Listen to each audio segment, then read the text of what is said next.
आजिर अमृतवाणी रे समस्त को मोर स्वागत जणे। आजिर अमृतवाणी है मनीष जीवन कहीं दुर्लभ। शास्त्र कहे जे मनीषर जीवन अत्यंत दुर्लभ, कारण असंख्य जोनि भितरु दीर्घ यात्रा करिबा परे एही मानव देह मिले। भागवत पुराण अनुसार जलचर, स्थलचर, पक्षी, पशु एमिति 44 लक्ष जोनि भोग करिबा परे आत्मा मनुष्य देह पाए।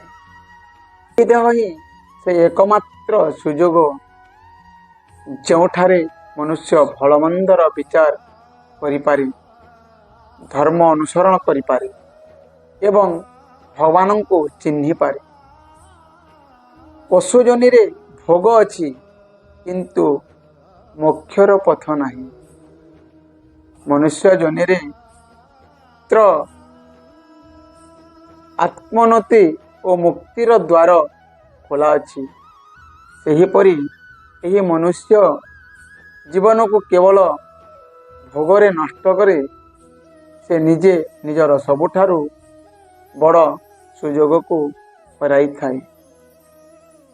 कहीं ना मनुष्य जन्म जहाँ को दुर्लभ जन्म, ए जन्म जिते बेला आमको मिले, आमे जदि यही जन्म को आमे भल भावरे दुखी दारिद्र्य सेवा करिबा, दान धर्म करिबा, आमे ठाकुरंकर सेवा करिबा, ताहेले आमको मोक्ष प्राप्ति मिली पारिबो। मनुष्य जन्मरु धन्य हो। एटा थिला आजिर अमृतवाणी। ए अमृतवाणी को समस्त पाखु शेयर करंतु, लाइक करंतु, सब्सक्राइब करके भूलंतु ना।